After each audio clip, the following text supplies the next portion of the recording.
G2G ভিত্তিতে Myanmar থেকে 22,000 ton আতপ চাল নিয়ে MV-18 ভিক্টোরি এবং খোলা দরপত্রের মাধ্যমে ভারত থেকে আমদানি করা 15,000 টন সেদ্ধ চাল নিয়ে MV-BMC প্যান্টোরা জাহাজ দুটি চট্টগ্রাম বন্দরে এসে পৌঁছেছে।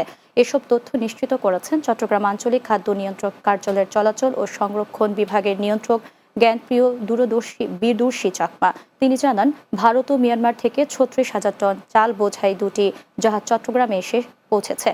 এর মধ্যে মিয়ানমার থেকে আসা 22,000 টন চাল বন্দরের 8 নম্বর জেটিতে খালাস শুরু করেছে। ভারত থেকে আসা জাহাজটি বহির্নোঙরে অবস্থান করছে। চালগুলো দ্রুত খালাসের জন্য প্রয়োজনীয় ব্যবস্থা নেওয়া হয়েছে। 1 ফেব্রুয়ারি থেকে চট্টগ্রামের MA আজিজ স্টেডিয়ামস্থ জিমনেশিয়াম চত্বরে শুরু হতে যাচ্ছে মাসব্যাপী অমর একুশে বইমেলা। বৃহস্পতিবার সকালে চট্টগ্রামের MA আজিজ স্টেডিয়ামের জিমনেশিয়াম চত্বরে সংবাদ সম্মেলনে তথ্য জানানো হয়। এতে লিখিত বক্তব্য পাঠ করেন Chittagong city mayor doctor Sadat Hossain. এ সময় তিনি বলেন, কবি, সাহিত্যিক, বুদ্ধিজীবী, মুক্তিযোদ্ধা, সাংবাদিক, সংস্কৃতি কর্মী সহ নানা শ্রেণী পেশার মানুষের অংশগ্রহণের মধ্য দিয়ে আগামী 1 ফেব্রুয়ারি বইমেলার উদ্বোধন করা হবে। ইতোমধ্যে মেলার সার্বিক প্রস্তুতি সম্পন্ন হয়েছে। সংবাদ সম্মেলনে উপস্থিত ছিলেন চট্টগ্রাম প্রেস ক্লাবের সদস্য সচিব জাহিদুল করিম কোচি, চট্টগ্রাম মেট্রোপলিটন সাংবাদিক ইউনিয়নের সভাপতি মোহাম্মদ শাহনেওয়াজ, বইমেলা মিডিয়া কমিটির আহ্বায়ক মুস্তফা নঈম সহ অন্যান্যরা। জাতীয়তাবাদী দল চট্টগ্রাম আকবর শাহ থানা বিএনপি ও অঙ্গ সংগঠনের উদ্যোগে শীতার্ত মানুষের মাঝে কম্বল বিতরণ করা হয়েছে।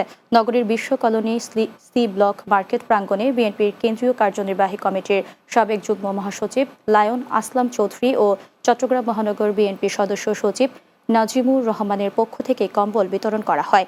এ সময় উপস্থিত ছিলেন আকবর শাহ থানা বিএনপির সাবেক যুগ্ম সাধারণ সম্পাদক পলাশ চৌধুরী, আকবর শাহ থানা বিএনপির সাবেক সাংস্কৃতিক বিষয়ক সম্পাদক মোহাম্মদ নজরুল ইসলাম তুহিন, বিএনপির নেতা মোহাম্মদ আলী আক্কাস, অ্যাডভোকেট কামরুল হাসনাত চৌধুরী সহ অন্যান্যরা। চট্টগ্রামের ফৌজদারহাট ডিসি পার্কে মাল্টিকালচারাল ফেস্টিভ্যালের উদ্বোধন করা হয়েছে। বুধবার রাতে সীতাকুণ্ডের ডিসি পার্কে মাসব্যাপী ফুল উৎসবের উদ্বোধন করেন Chittagong city mayor doctor Sadat Hossain.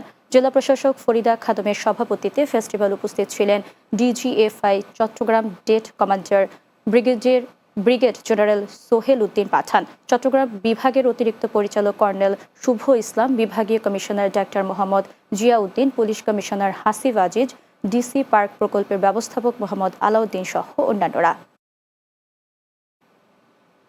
Chittagong medical কলেজের মেধাবী ছাত্র আহসান উল্লাহ আপেলের 30তম শাহাদাত বার্ষিকী পালিত হয়েছে। বৃহস্পতিবার সকালে চট্টগ্রাম মেডিকেল কলেজের নতুন ভবনের কনফারেন্স রুমে শাহাদাত বার্ষিকী পালিত হয়।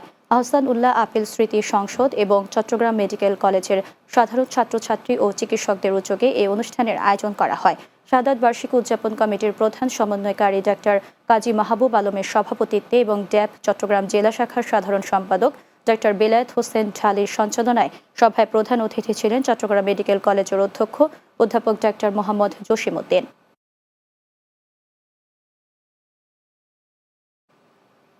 শেষ করব দিনের বাংলা। যাওয়ার আগে সংবাদ শিরোনামগুলো জানিয়ে দিচ্ছি আরও একবার। জুলাই গণ অভ্যুত্থান, নতুন বাংলাদেশ বিনির্মাণ এর প্রতিপাদ্যে 1 ফেব্রুয়ারি থেকে শুরু হচ্ছে 21শে বইমেলা। উদ্বোধন